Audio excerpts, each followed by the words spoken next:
es una presentación de UTE. El taxi te lleva. H. Estañari, vinos de autor. La sed y el agua. La vuelta de un clásico periodístico. El regreso a una marca registrada. Un clásico periodístico de investigación en nuestro país, ayornado a los tiempos que corren. Entrevistas y debates sobre la actualidad en el ámbito nacional e internacional, tratando los más diversos temas y ópticas. 40 años de trayectoria periodística. La sed y el agua. Hola, ¿qué tal amigos? ¿Cómo están ustedes? Para mí es un gusto este reencuentro con La sed y el agua. Es un programa que no quiere morir. Acá estoy recibiendo a uno de mis primeros entrevistados seguramente, Néstor capaz que se acuerda, Néstor Ganduglia. En aquella época, Néstor, bienvenido. Gracias, gracias. No quiero perder tiempo. Para nada, adelante. Adelante. En aquel tiempo seguramente llamaba muchísimo más la atención un Néstor, el mismo cabello largo. ¿Te crece o no te crece o te lo recordás? Me crece, me crece todavía, sí, a pesar de que tengo prácticamente una promesa hecha cuando tenía 15 años de no volver a cortar. ¿Sabés que los místicos, sobre todo los yoguinis, no se cortan el cabello? Mirá. Sí, se lo atan ahí arriba. Ahora hace años que no sé te lo haces que es moño.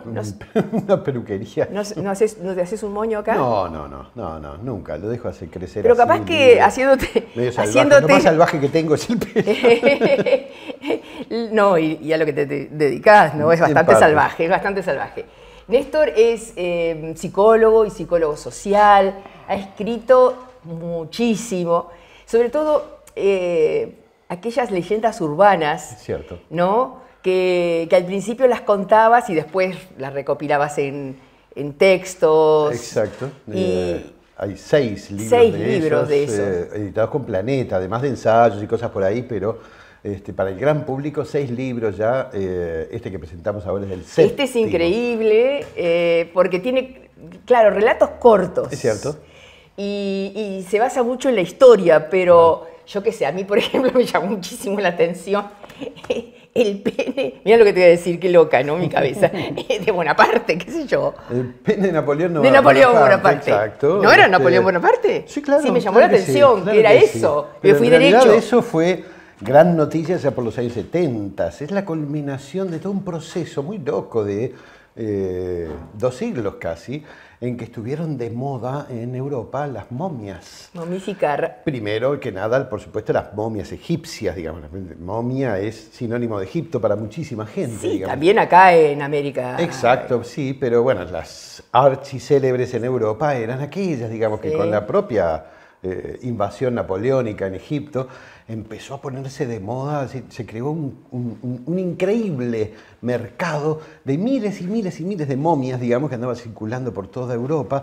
Era de lo más chic tener una momia en casa, digamos, y invitar a los vecinos a tomar el té alrededor de la momia. ¿De verdad? Incluso, claro, sí. Incluso se contrataban... Bueno, yo te serví el café, ahora me traen, por favor, la momia de la casa. Incluso se contrataban cirujanos, que era más fantástico. Se contrataban cirujanos para que desenvolvieran la momia, digamos. Para ver si realmente... Frente a la gente, digamos. Para ver la identidad, ¿qué claro, es? para, no sé, curiosidad, ¿qué habrá ahí adentro, digamos, ¿no? Era una cosa sumamente... Y eso dio lugar, para que tengas una idea, en Egipto los únicos seres vivos que se momificaban, además de los faraones, de la nobleza más alta, eran los gatos. Ya, exacto. Exacto. Bueno, pues se encontró a mediados del siglo XIX una tumba con cerca de 300.000 gatos momificados, en una ciudad entera de gatos momificados perfectamente de hacía milenios. Como no tenían la menor idea qué hacer con ellos, porque ya estaba pasando la moda de tener momias, digamos, y mucho menos de gatos, lo que hicieron fue triturarlos todos, volverlos polvo y venderlos como abono para los jardines de Londres. Esas tonterías increíbles. Y eso lo terminó pagando el propio Napoleón. porque si bien a él no lo pudieron momificar, porque era un personaje político, digamos, de enorme influencia. Porque ¿qué? Estaba preso en el momento que Sí, desterrado, claro, fue ¿qué después era? de que él murió en la isla de Santa Elena, una isla muy remota, digamos, del Océano Atlántico, porque tenía una habilidad fantástica para escaparse. Ya había estado en otra isla, en Elba, en el Mediterráneo, y cuando quisieron acordar, ya estaba de vuelta en el continente, al frente de un ejército, armando el lío de vuelta. Así que la siguiente vez, después de Waterloo, lo llevaron a Santa Elena. Y en Santa Elena fue donde finalmente murió. Pues el pene momificado de Napoleón Bonaparte se remató en la Casa Christie de Londres. ¿Por qué llegamos al pene? Porque el resto se supone que está en un panteón en París. El panteón no de los héroes momificado. En París. Está momificado, Ah, sí, también. pero esta momificación fue parte. Esto se momificó en el mismo momento y luego se remata porque valía la pena pero, se tenerlo. Se remató por una fortuna, o sea, por un montón de plata. ¿Quién no iba a querer tener el pene de Napoleón en casa? Es una cosa como... Es decir, en buena medida estos relatos tienden a delatar en parte la frivolidad de los países que consideramos avanzados. Primermundistas. A desmitificar un poco eso, a ver con cuánto dolor además y con cuánta violencia se construyen imperios. No es la historia que aprendimos en la escuela o en el liceo, en el que toda la historia, yo me imagino que vos también, yo cuando fui al liceo me vendieron una historia universal, se llamaba la materia, pero no era la historia del universo, era solo la historia de Europa, que es un rinconcito chiquito, así en todo el mapa del mundo, digamos. Exacto. Y entonces crecí sin tener la menor idea de qué pasó en África en los últimos 15.000 años o en Oceanía. La historia de América, de nuestro continente, empieza cuando llegaron ellos, digamos. Claro. Antes de eso es precolombino, como prehistórico, digamos, ¿no? Claro, y tiene unas paginitas allí para decir que había cientos de culturas y casi 100 millones de personas viviendo en América cuando llegaron los conquistadores españoles. Menos de 100 años después no quedaba ni uno de cada 10. Entonces, estas historias bajo la historia son como una travesura. Sí, como una guiñada, ¿no? Como la historia que aprendiste o que te enseñaron o que leíste no era tan así. O sea, o tiene sus... Son como relatos muy cortitos. Pero viste esas fotos que delatan... por allí hay un relato también, que no sé si habrás alcanzado a leerlo, de Hiram Bingham III. Sí. Con ese nombre ya es un héroe, digamos, ya solo con el nombre, digamos. Es el descubridor de la ciudad perdida de los incas, Machu Picchu. ¿Ya? Exacto. Cuando comunicó su gran descubrimiento al mundo, y el mundo entero se levantó a aplaudir, se le olvidaron contar un par de cosas. Hubo uno que sí contó y que parece que a nadie le llamó la atención, y es que llegó a la ciudad de la mano de un niño que lo llevó hasta ahí. ¿Ya? El niño era parte de una familia, de una de las familias que vivían ahí alrededor de la ciudad de Machu Picchu. Familias campesinas, quechuas, por supuesto. Estaban todos ahí cuando llegó el tal Hiram Bingham III. Me imagino que les habrá dicho que se corrieran, que estaba descubriendo la ciudad, que no molestaran, digamos. Pero no solo eso, se le olvidó decir que cuando llegó había un graffiti en el muro del Templo de las Tres Ventanas, que quien haya estado en el Picchu seguramente lo recuerda. Había un graffiti, de hecho, con carbonilla, que decía Lizárraga, 12 de septiembre de 1902, es decir, como 20 años antes. Antes que ya habían estado ahí. Lo borró, por supuesto. Me imagino. Pero se supo, ¿sabes por qué? Porque él sacó algunas fotos de ese primer viaje para venderle una expedición a la National Geographic Society. Le financiaron, por supuesto, la expedición, y entonces ahí sí pudo descubrir al mundo la ciudad perdida de los incas. Pero resulta que en el artículo que salió en la revista de National Geographic sale una de estas fotos que había tomado la primera vez con el graffiti en la antes de que la borrara con una esponjita, digamos, para que no quedara tan mal, digamos, ¿no? Cualquiera sabe que un gran descubrimiento arqueológico no lo puede hacer un indio de la sierra, tiene que ser un europeo, siempre. O un norteamericano, como en este caso. Siempre. Y Así que Heinrich Wilhelm III murió feliz, rico, famoso en el mundo A pesar entero. del graffiti. A pesar del graffiti y que lo deshonraba grandemente, después de haber saqueado 50.000 piezas arqueológicas. Eso es tremendo. Y llevárselas a Yale, donde era profesor de historia antigua, digamos. Y eso puede repetirse, pero cientos de veces. Hasta ahora se sigue haciendo. Hasta que si vos querés, tómate el cafecito. Si vos querés hablar de Afganistán o de nada, más acá todavía. Claro. ¿Irak? Irak, por ejemplo. Irak, la correlación de movimientos entre los que van sacando todo y la invasión en sí, obviamente, tremenda. Obviamente, es terrible. Tenés Estamos algo de eso, hablando ¿no? de las más antiguas civilizaciones Más de la Tierra, por lo menos conocidas hasta ahora. Lo más lejos que fuimos nosotros en Historia Universal, Éufrates y Tigris. Ah, claro, porque si no, no había ni siquiera cómo explicar a Europa, digamos, claro, de dónde salieron. Era lejísimo aquello. El Éufrates y Tigris, que es el Oriente Próximo, como le llaman, ¿no? Si estar ahí nomás, digamos, no había más remedio que explicar a los sumerios, los asirios.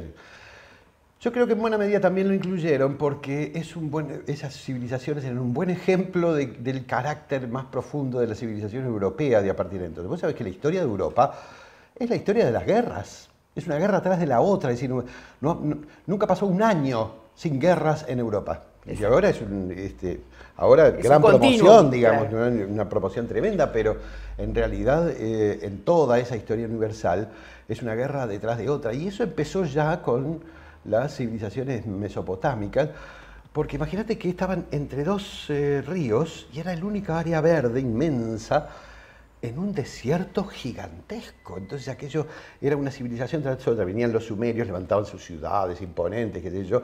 Atrás venían los asirios, tiraban todo abajo y levantaban otras ciudades. Después venían los hititas, los babilonios, los acadios, y pasaron milenios así destruyéndose entre ellos, digamos. Yo creo que eso marcó en buena medida también el carácter del primer mundo, digamos, que nos terminó convenciendo a nosotros de que la superioridad de una civilización sobre otra consiste en tener más capacidad para aplastarle la cabeza y meterle la pesada. Y sigue siendo. Y sigue siendo así, exactamente. Por más que ahora seguimos creyendo, que es lo peor de todo. Sí, nos creemos, esta pastillita la volvemos a consumir. El tema es quién escribe, ¿no?, la historia. Exacto. Y hoy los medios de comunicación, las redes, tienen un gran protagonismo y una gran preponderancia en qué cosas nos cuentan. Exacto, ¿no? exacto. ¿Qué nos cuentan de qué pasó, por ejemplo, en Siria? El otro día, si no pasaba, ¿no?, que volvió mundial, una veedora de la ONU, ¿no?, y dice, mire que en Siria lo que están haciendo es atroz. De 10, claro. 8 están en situación de extrema pobreza, claro. Y pasando hambre y no sé qué y no sé cuánto. Es realmente... ¿Y por qué? Y por las condiciones que le pone Estados Unidos a su propio petróleo, que no lo puede comercializar, a su propio gas, que no lo puede comercializar, o sea, a sus riquezas. Totalmente. Y si esas masas enormes de personas y familias enteras hambrientas deciden irse a un lugar donde es una esperanza, los europeos saltan y dicen, bueno, claro. No, me van a pisar la alfombra, ¿no? De Exacto. ninguna manera, después de que saquearon y además, sin lástima, con la cultura de los... Y vos sabés que yo tengo una idea, mi abuelo era de ahí, de Alepo, pero además, como he leído mucho sobre eso, Alepo era una ciudad, era, no sé, reconocida por sus bellezas y su... no sé, era la conjunción de grandes culturas. Ahí no había problema entre un judío y un árabe, nada. Entonces yo pienso que fue, no sé si lo habrán pensado así, aquellas huestes mercenarias que venían a pelear ahí en nombre de X dioses, pero yo sé que desde el punto de vista simbólico hay algo que me dice que no corresponde a esta etapa de la historia del capitalismo, la historia de la sociedad moderna, este ejemplo. ¿Cómo se va a llevar bien todo el mundo? ¿Cómo no va a haber conflagración entre distintos? Si unos son superiores a otros. Otros son superiores. Otros tienen que agachar la cabeza y aceptar su inferioridad. Claro, digamos. entonces le pasaron Además de que hubiera petróleo y todas las riquezas, Claro. ¿no? Y además nadie se entera. Es decir, todo eso ¿Quién se queda entera? enterrado. Fíjate los años. Nos enteramos de lo que está pasando en Ucrania porque está en Europa. Es por eso, solamente por eso. Si Ucrania estuviera en África o en Asia un poco más lejos. Y sabemos o en muy Oceanía, poco. Y sabemos Porque muy poco, además. no sabemos que en la Ucrania... versión que conviene a Claro. la OTAN y el... Claro, a la Exacto. OTAN. Fíjate que Rusia tiene, yo no puedo defender a Rusia, pero es una realidad, está rodeado de la Claro. OTAN. Y no de ahora. Claro, esa es la preocupación Y de los rusos. huestes fascistas totalmente conformadas en Ucrania. En otros países europeos, pero en Ucrania es una realidad, era una realidad. Absolutamente, claro. Claro, algún día se totalmente. verá que... Algún día conoceremos la versión completa de las Completa, cosas, que porque- es lo que no tenemos. Yo tampoco defiendo a Rusia, No, digamos. por eso y, te digo, porque Rusia una tuvo guerra- siempre un Es afán un imperialista, digamos, claro. desde tiempos desde el medioevo, digamos. Sí. Pero estoy seguro de que nadie escucha los argumentos. No, para Simplemente nada. Putin está loco. Y ya, Sí, sí, sí. con la locura organizamos todo. En el norte, sobre todo en Estados Unidos, si un muchacho reúne 4 o 5 metralletas, las mete en un bolso y se va a la escuela a matar a todo el mundo, es porque está loco y ya está. Sí, sí. Y sí, no se buscan más explicaciones porque eso es suficiente. No, y el armamentismo que hay en Estados Unidos es tremendo. una cosa, en y el la mundo entero. discriminación Acá brutal, también. claro. Acá hay una gran proporción de armas por per cápita. Es que ahora empieza a instalarse aquí también ese miedo Al otro. Al otro, Y exacto. Y que el me otro saquen es lo que aterrador, tengo. Claro, digamos, ¿no? claro. El otro viene a usurparme. Al otro. Y al se que en alimenta realidad les- permanentemente Totalmente. por las noticias, ¿no? Pero Porque- es esta cosa de desigualdades ocultas detrás de las noticias, digamos. Sí. No es que las noticias mientan, lo que dicen es cierto. No, que lo pasa que es dice es ocultan cierto. todo lo demás, digamos. Claro, lo que pasa es que es una versión muy Exacto, fortalecida. muy recortada, Muy exacto, recortada y claro, fuerte. exacto. Y crecidita ella. Yo me acuerdo que estaba en Telenoche 4 la primera vez que discutimos sobre incluir o no incluir, en el Telenoche, incluir o no incluir determinadas imágenes internacionales que hablaban de guerra y de y no sé qué, y la única que votó en contra fui yo. Me pasaron, en esa época, que era muy difícil, que me llamaron me tuvieron en cuenta, supuestamente, pero fue, sí, Sí, me sí. tuvieron en cuenta, pero no gané, ni fui oída.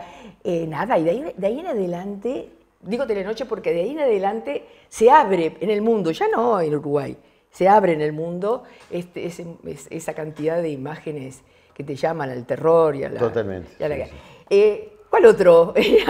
A mí se me ocurrió lo de pobre... El pobre Napoleón. descanse, Sí, Napoleón. pobre Napoleón, sí, sí, sí. Sí, son 60 y pico de relatos. Claro. Hay un primer capítulo que se llama Historia Escondida y que habla de territorios nunca mencionados por la historia. Hay un juego allí de historia con mayúscula, digamos, que se refiere al relato oficial de la historia, que aprendimos en el liceo, en la escuela. Territorios nunca mencionados quiere decir esto que decíamos hace un rato, no sabemos nada de la historia de África, no sabemos nada de Oceanía, pero también territorios en el sentido más intangible. Te pongo un ejemplo. En tiempos de la Grecia clásica, en el célebre siglo de Pericles, no había lugar donde no se recitaran versos de la poetisa Safo. Safo. Era un encanto que generaba en todo el mundo, que se recitaban en las reuniones familiares, en los actos públicos, en la calle, en todas partes generaba el mismo encantamiento. Era tan poderoso que el mismísimo Platón decía que ella era la 10ª musa, miramos. Sí. Era casi una herejía decir una cosa así. Pero Dionisio de Acarnasio, por ejemplo, estaba de acuerdo y decía que la poesía de ella era sagrada. Cicerón, fíjate, no hay nada más frío que el Imperio Romano, y sin embargo el influjo fue tan poderoso que arrasó también en Roma. Cicerón decía, le dedicó unos cuantos de sus más célebres discursos, digamos. Pero eso terminó, ese disfrute, digamos, de la poesía de Safo, terminó abruptamente en el año 1073, cuando el Papa Gregorio VII ordenó quemar todos los manuscritos de la poetisa Safo. Porque se había zafado. Por degenerados, No, eso sí, es. claro. Por degenerados, sí, y inmorales, digamos. Inmorales. Y es que ella estaba perdidamente enamorada de una de sus alumnas. Ese fue el motivo. Pecado. La mayor parte de la poesía de Safo nunca se pudo recuperar. Pecado, aunque para los romanos y los griegos y para todas aquellas, era nada, era lo más normal. Empezó ahí, vos fíjate que en tiempos helenísticos, el cuerpo de ejército más admirado de toda Grecia era el batallón sagrado de Tebas. Ellos fueron los únicos que se animaron a hacerle frente al ejército de Esparta, aquel de los 300, de que nacían para la guerra. Y no solo los enfrentaron, les dieron una paliza vergonzosa. Así que no había un solo guerrero en todas las polis que no suspirara por ser parte del batallón sagrado. Pero había un problema. Solo podían ser parte del batallón sagrado de Tebas 150 parejas de guerreros homosexuales. Y la condición era que se amaran profundamente. Porque la idea era que si ese era el vínculo, cuando estuvieran en el campo de batalla no solo dejarían la vida por su patria, sino también por su amor que estaba al lado. Y si la suerte quería que uno de los dos muriera, la venganza del otro iba a ser terrible. Y eso funcionaba perfectamente. Podríamos dar montones de ejemplos. Alejandro Magno, para esa época, el emperador, el conquistador más grande de todos los tiempos. De todos los tiempos, y el hombre, qué sé yo, más rico, ¿qué decía? Alejandro Magno. Imagínate que él era rey de un reino chiquitito que se llamaba Macedonia, que todavía existe, digamos. Era una cosa pequeñita, digamos. Él conquistó con el ejército de Macedonia todo el imperio persa. Eso es como decir que Ucrania se anexó Rusia. Impensable, digamos. Los generales que acompañaban a Alejandro solían hacerle broma, le tomaban el pelo, le decían que la única batalla que Alejandro siempre perdía una y otra vez era contra los muslos de Hefestión, que fue su amor de toda la vida. Hay ejemplos de esos por todas partes. Ricardo Corazón de León, que no lo viera, sí es el gallardo caballero. El rey más famoso de todos los tiempos de Inglaterra, digamos. Se encontró allá por el siglo XIII en Mesina, en el puerto de Mesina, con Felipe II. Venían cada uno de ellos al frente de un ejército enorme, uno de Inglaterra y otro de Francia, rumbo al oriente a pelear las cruzadas. Las cruzadas. Era en Mesina donde se encontraban porque ahí organizaban los campamentos y esperaban el turno para poder cruzar el Mediterráneo en barcos. Mientras los soldados, miles, organizaban los campamentos, los dos reyes celebraron una reunión secreta en una carpa, en una tienda de campaña. Los soldados nunca entendieron por qué sus reyes no salieron de esa carpa por 15 días.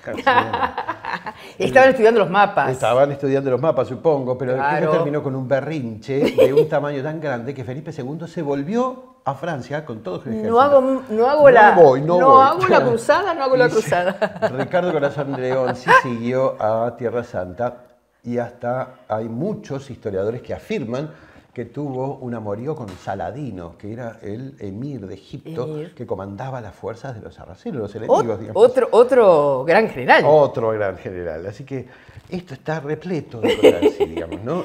No es de hipocresías, digamos. De hipocresías, exactamente. Que compramos. Mi deseo es que ese tipo de reflexiones, de descubrimientos de la historia. Qué lindo sería, ahora que se cambió ¿viste? La historia uruguaya por el texto de Sanguinetti. Sí, es cierto, sí, según quien está en el poder, es un relato distinto, digamos. Pero más allá de que sea un rico texto, yo no lo he leído, pero se sustituye uno por el otro. Exactamente. Eso es se decide desde el poder qué historia debemos aprender. Sí, digamos. sí. Y más sí que es así, un ser y un profesor absolutamente, que no se lo identifica con banderías políticas y que ha tratado de... A diferencia de Sanguinetti. Bueno, pero Sanguinetti, dos veces presidente.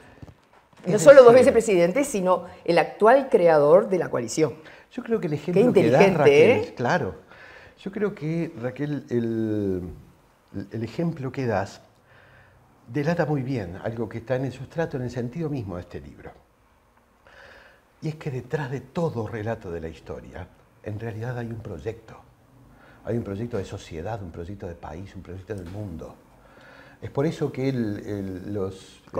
quien llega al poder se esfuerza por decidir qué historia aprende su Aunque gente. no hubiera digamos. internet. Claro, exacto. Bueno, pero es raro que... Y duraban más imagínate los imperios. que- Duraban Oh, más sí, los sí, imperios. sí, sí, sí. Ahora ¿No? siempre están al borde. Ahora están digamos. siempre al borde. Claro.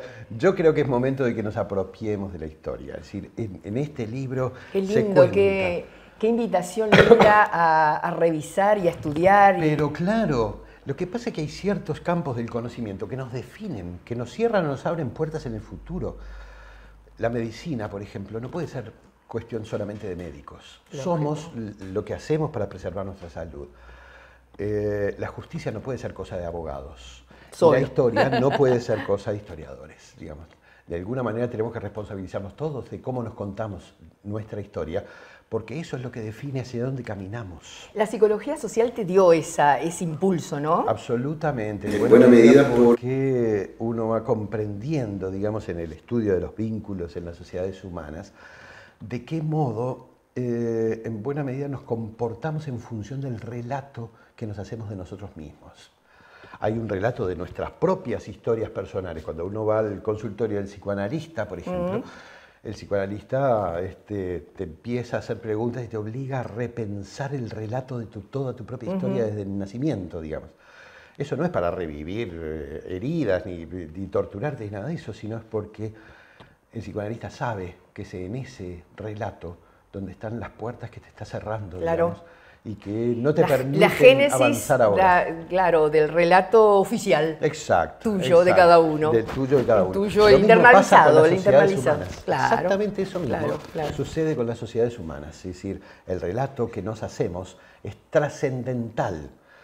Yo tuve enormes discusiones en el año 2011, cuando se cumplieron los 200 años, digamos, de los hechos históricos de 1811, y yo creía que es una oportunidad histórica magnífica para promover justamente esta Maravilloso. apropiación social de la historia. Maravilloso. ¿no?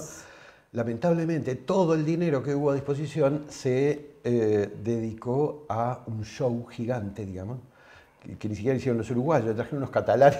Catalanes. Que yo, con la Furia del Baus, maravillosa, Sí. pero no tenía nada que ver con esa... Nos gastamos todo el dinero ahí, cientos de miles de dólares, en hacer un Bueno, show. un poco, que duró y la una hora. Argentina hizo lo mismo, contratando una compañía, no sé si no la misma, Exacto. También para celebrar. Y vos decís, Entonces, ¿qué otra sentido? vez le entregamos a una gente que muy profesional, Sí. obvio, pero que tiene otra mirada. Lo que pasa es que todo esto significaría una revisión de todo, y vaya a saber dónde desembocamos. Nosotros, no solo, que seguimos hurgando, Ese es el sino peligro. los políticos. Totalmente, totalmente. Por eso mi sueño es que estas historias breves, digamos, contundentes, que son como postales, pero postales de esas que muestran las patas de la sota, digamos, ¿no? Vamos a abrir por acá y te vamos a preguntar. Dale, buenísimo. Así, como si fuera un juego, como Genial, ok. como hago con los chamanes. Dale. ¡Ay, mirá otra vez! ¿Será que estuve muchas veces no, acá? Se ve que sí, soñaste con esto. No. ¿No? No, lo vi hoy nomás. Unos días en el Tíbet. Bien. ¿Te acordás? Sí, ¿O sí, lo sí, leemos? sí, no, de estas cosas que no sabemos, digamos, sobre la historia, en este caso de Asia. El Tíbet era un territorio, un país, por supuesto muchas veces milenario, que tuvo siempre un buen vínculo con sus vecinos chinos a lo largo de toda la historia del Imperio Chino, porque en buena medida la tolerancia mutua le aseguraba, por un lado, al Tíbet una cierta protección, digamos, externa, y le aseguraba a China tener un respaldo espiritual Hay que por sí sola, digamos, claro, quizás no hubiera un tenido respaldo. jamás, digamos, un respaldo espiritual de una superioridad increíble desde el fondo de los tiempos. Pero eso cambió durante el siglo XIX, en el signo de la expansión de los imperios europeos. Cuando Inglaterra se apropió de la India, vos sabés que el que tiene una propiedad trata de adueñarse de las de alrededor por las dudas, por si lo llegan a invadir. Sí. Eso hacían los ingleses, ¿no? Tenían la India era muy importante para ellos porque buena parte de la riqueza del imperio salía de allí, así que decidieron, en ese caso, empezar a negociar con los chinos qué hacíamos con el Tíbet, digamos, ¿no? cuando las autoridades del Tíbet, el Dalai Lama fundamentalmente, la autoridad espiritual y política, se atrevió a decir, ¿me permiten participar en la reunión? Los ingleses consideraron eso como una afrenta, digamos, e invadieron el Tíbet. Desafortunadamente, además, se encontraron varios yacimientos, digamos, de minerales que les costaban, que les venían muy bien. Pero resultó que después de la guerra... El coltran, todas esas cosas que alimentan en esto. Exacto. Desafortunadamente, después de la Segunda Guerra Mundial, cuando ya se había independizado la India, el Tíbet era un territorio para los ingleses sin ningún significado, sin ninguna importancia. Les costaba más sostener el poder ahí que soltarlo. Así que lo soltaron.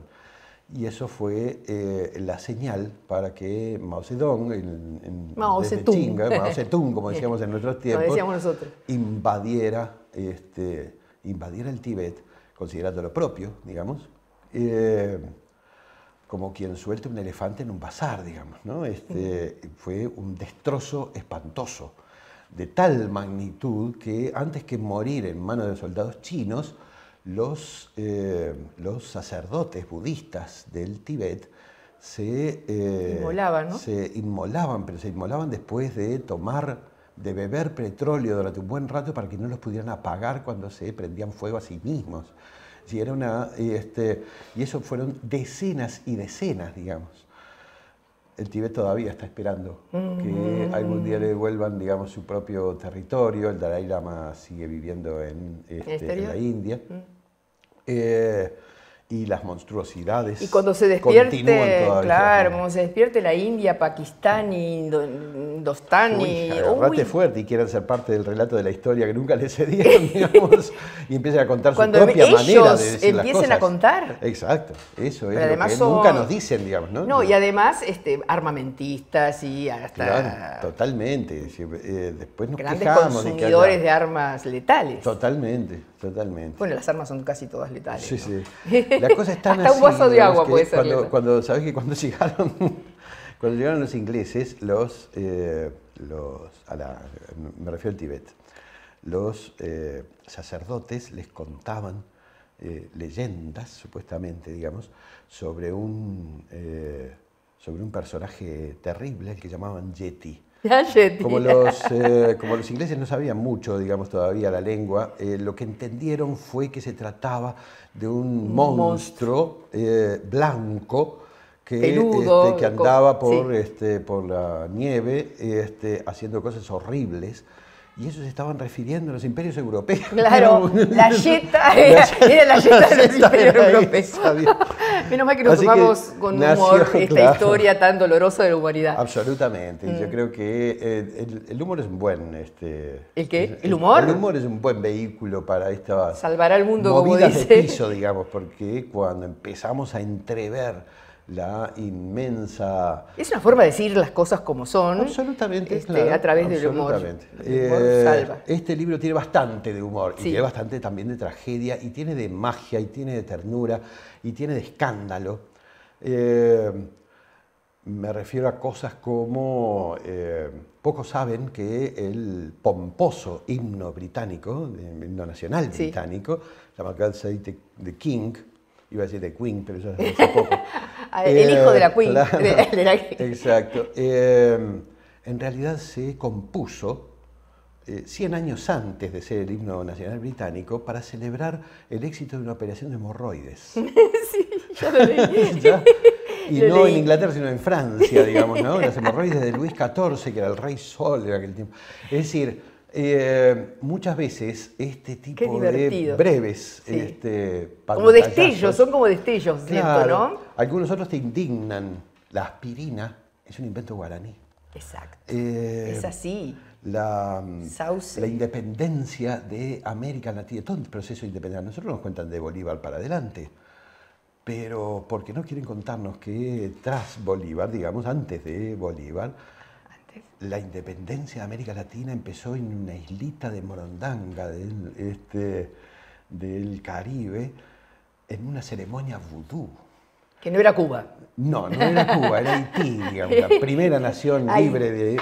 Sí, cuando se declara, ¿no? Exactamente. La independencia del hombre. Exacto.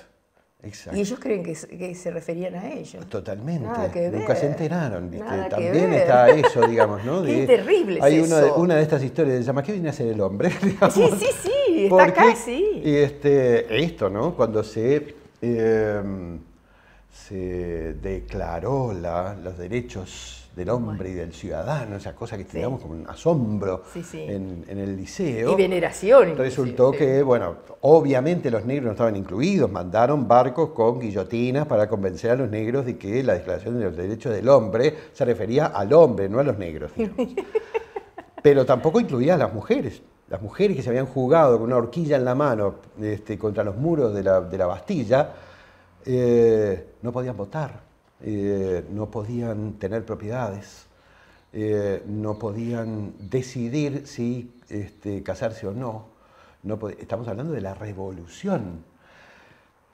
Hablando de revoluciones, los redactores... de la fraternidad, igualdad y... Exacto. Los redactores de la Declaración de Independencia de los Estados Unidos, que es uno de esos ejemplos que se ponen siempre en sociedad altamente liberal, que empieza diciendo, encontramos evidente que los hombres nacen todos iguales y libres en derechos.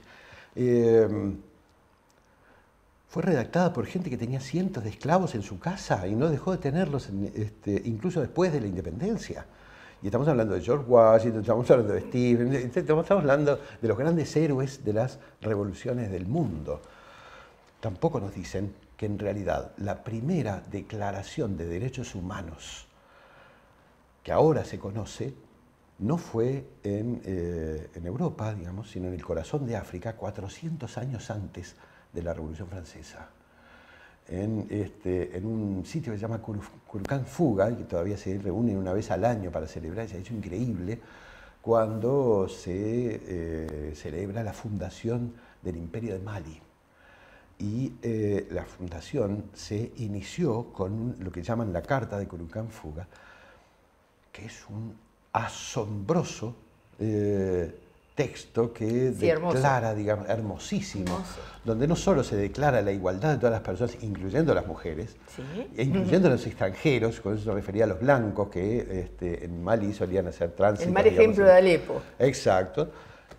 Sino también hay cláusulas dedicadas a lo que ahora llamaríamos el cuidado del medio ambiente, en términos del cuidado de los bosques, un montón de cosas absolutamente asombrosas de los que no sabemos nada, porque Néstor, eran negros.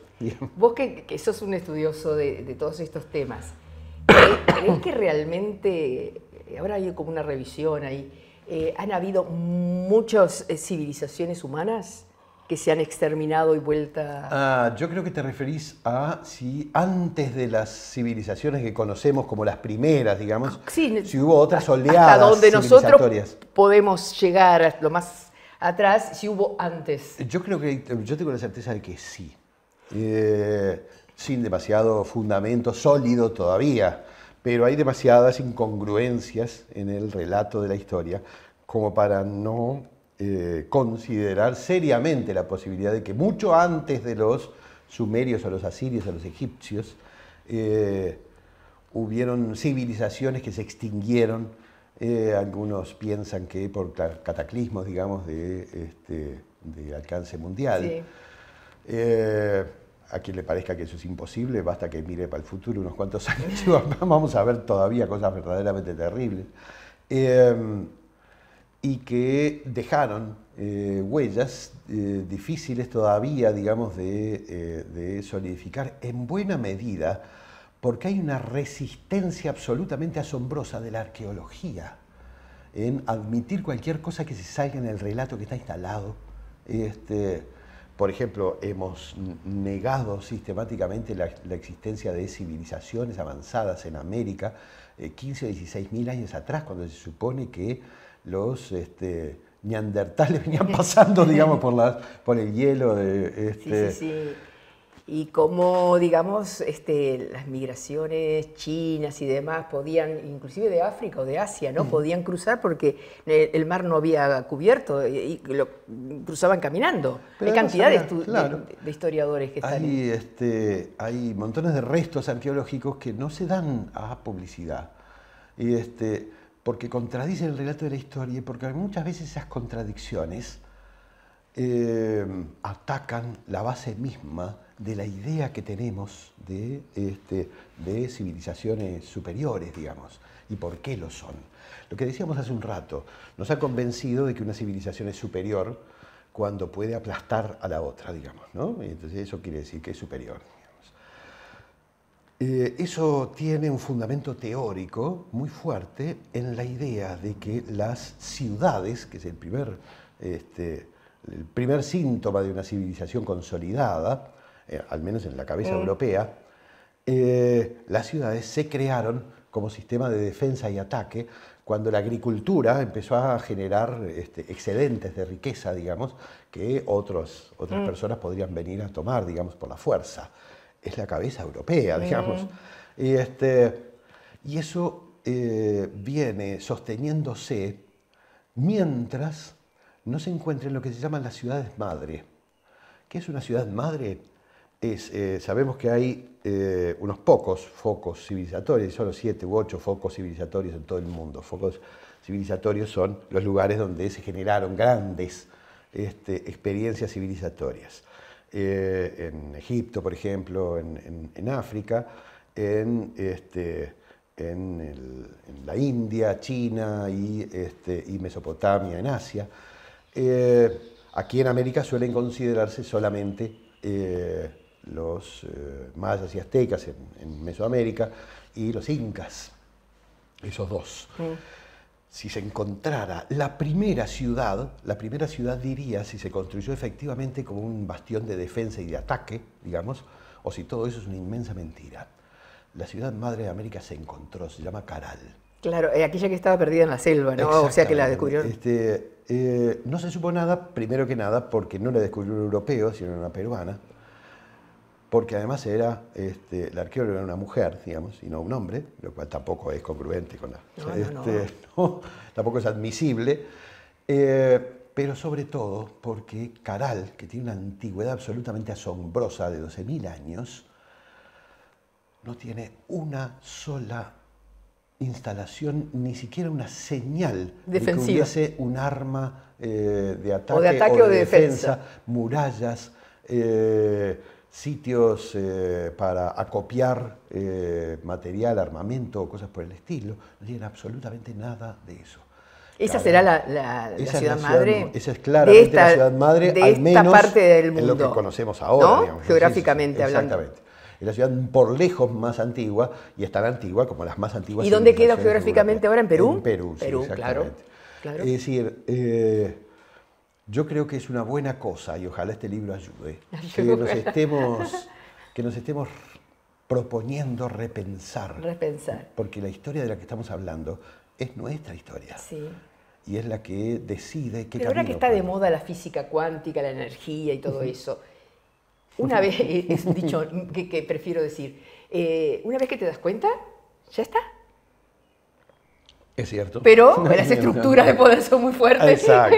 Pero nosotros hagamos posible eso de mágicamente, que si lo pensamos ya está. Y además es hora de devolverle a la pobre historia que hace bostezar a cuanto estudiante hay desde hace generaciones. Un poco de magia. Un poco de belleza, un poco de magia, un poco de diversión, algo que te reencante el conocimiento, digamos, de algo tan importante fascinante.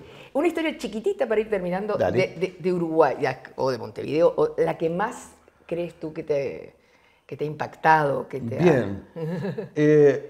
Una historia que de esas historias urbanas o lo que fuera. Muchísimo.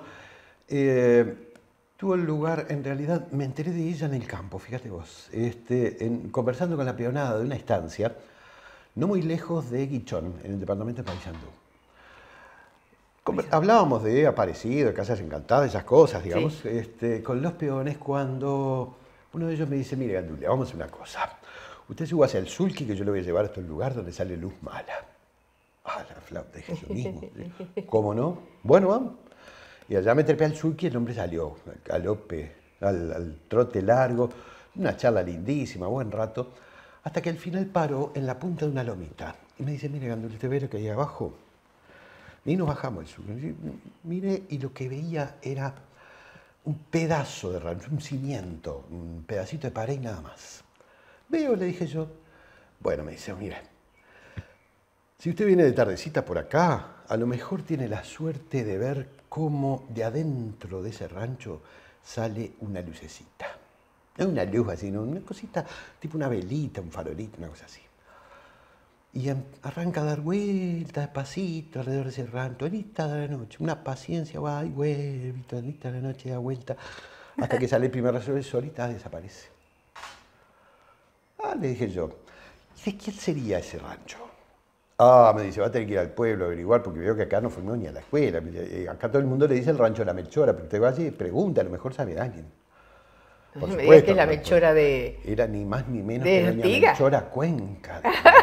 Estoy seguro que la mayoría ni no le dice nada, digamos, ¿no? Pero doña Melchora Cuenca era india, guaraní, lancera de primera línea en el ejército de la independencia. Una gran guerrera. Y por lejos la mujer más importante en toda la historia de don José Artigas. La más amada, creo. Exactamente. No sé, es lo que justamente por lo que ella representaba, digamos, ¿no? Porque fue la única que lo acompañó codo a codo, digamos, en las montoneras cuando hacía falta. Había que pelear.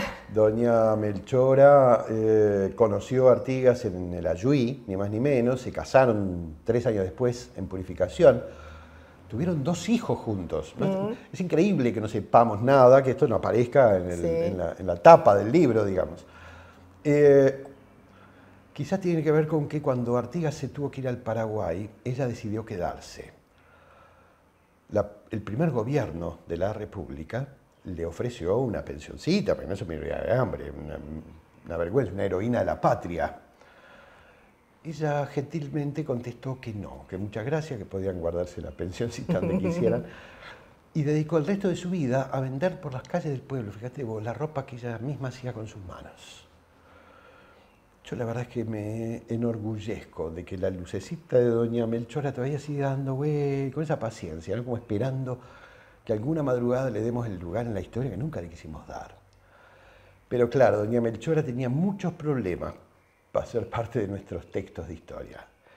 Era pobre, era india y encima era mujer. ¿De qué tribu era? No me acuerdo. Ella era guaraní. Guaraní. Era hija de un guaraní que hacía viajes, digamos, llevando y trayendo cosas desde el Paraguay, hasta acá.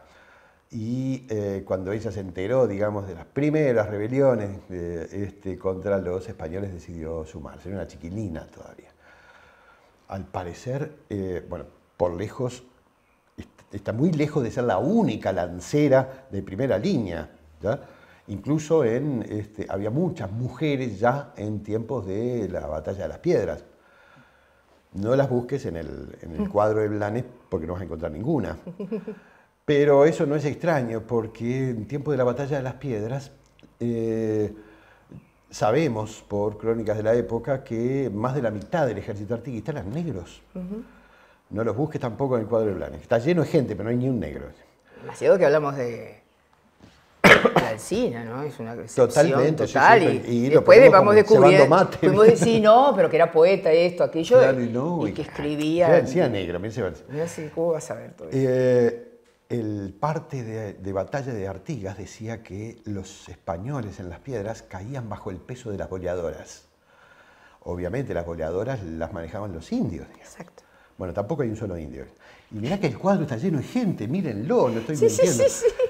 Pero toda la gente que hay, la mayor parte de la gente que hay están todos a caballo en trajes impecables. Es el final de la batalla. Está peinadita de peluquería, saludando con una galera, así como decir, ¿y esto de qué batalla viene? Sí. Es cierto. Nunca nos pusimos a mirar críticamente esos íconos de nuestra propia historia. ¿Vos tenés ancestros indígenas? No, digo, no más que vos o que cualquier otro, digamos, ¿no? Como cualquiera, mis abuelos empiecen a mis abuelos eran italianos, vinieron con Garibaldi, digamos, a pelear en la Guerra Grande. Y los maternos eran vascos, españoles. Como algunos míos. Y que quede algún resto de sangre negra o de sangre indígena sería asombroso si no la tuviéramos. Pues imagínate que a mediados del siglo XVIII, más de la tercera parte de la población de Montevideo eran negros. Claro. Y lo sabemos no por los censos que sí se hacían en aquel tiempo, eran muy prolijos los censos. Pero eran solo para seres humanos, los negros no estaban incluidos. Lo sabemos por los inventarios, sabemos cuántos roperos, cuántos caballos y cuántos negros había, digamos. Entonces sería extrañísimo porque una de las funciones más frecuentes que la gente negra, hombres y mujeres, cumplió para sus amos y amas aquí en América Latina era la esclavitud sexual. Así que sería absolutamente asombroso que por tus venas o por las mías no corriera algo de sangre. Viste que no fue una pregunta así al azar. No, en absoluto. Claro. Hay quienes afirman, historiadores muy serios, que el propio Artigas tenía ascendientes indígenas, digamos, quechuas además. Hay un rastreo por allí de los antecedentes de Artigas. Es decir, hay muchas cosas fascinantes que a esta altura ya deberíamos haber encontrado. El mapa uruguayo está lleno de lugares que están señalados en los mapas como cerritos de indios. Sí. Pero nunca, y si vas a Rocha más todavía. Claro, nunca se les ocurrió ir a mirar qué será lo que hay ahí, digamos. Solo se hizo ya por los años 70 una interesantísima investigación, digamos, en un cerrito de indios, de donde salieron cosas absolutamente asombrosas. La idea de que los indígenas de antes de la llegada de los europeos no eran nómadas y cazadores recolectores, como nos cuentan en el libro de historia. Cultivaban la tierra, rotaban los cultivos para no empobrecer la calidad de la tierra. Hay restos arqueológicos muy anteriores, digamos, a los propios charrúas, en pleno territorio uruguayo, en Salto, extraídos y documentados por el Instituto del Hombre de París. Te iba a preguntar si habías estado, cuántas veces había estado en el Museo del Hombre en París. Uy, alguna vez. Alguna vez también. Y con muchísimas ganas, además de conocer aquellas... Qué maravilla. Pero bueno, tampoco puedo zafar del recuerdo, digamos, de aquellos charrúas que fueron llevados, digamos, a la fuerza, vendidos en realidad por Rivera para que se exhibieran como cosas en un zoológico humano en Europa. Y quien piense que los zoológicos humanos eran una cosa antiquísima, se equivoca. En 1900, hay una foto en internet, la pueden buscar por ahí, es asombrosa, es una niña negra congoleña, encerrada en una tapia, digamos, de palos, en una empalizada, y un montón de europeas y europeos elegantísimos tirándole bananas. Dios mío. Eso fue en Bélgica en 1958, una exposición universal. A ver si me entendés. Sí. Se generaban a la fuerza, digamos, poblados enteros de familias negras e indígenas latinoamericanas en las casas de animales exóticos, digamos. Esa es la otra cara de la historia que nunca nos quisieron mostrar. Historia bajo la historia de Néstor Ganduglia. Estuvimos con él, pero podríamos estar siempre mucho. Gracias. Gracias a vos, Raquel. Vamos a hacer un pequeño brindis. Me encanta, me encanta. ¿Te gusta? No importa, no manejas, ¿no? No, tranquila. No maneja. Vamos a hacer un brindis. ¿Por qué brindaríamos? Brindaríamos porque algún día estas historias pequeñas y muchas otras que vayan surgiendo se cuenten en cada rincón, en las fiestas de los gurises, en la calle, en los parques, en las reuniones familiares, en las ruedas de boliche y en los fogones de campaña. Salud, por eso. Por descubrir la historia debajo de la historia. Nos vemos, amigos. Fue una presentación de UTE. El taxi te lleva. H. Estañari, vinos de autor. La sed y el agua.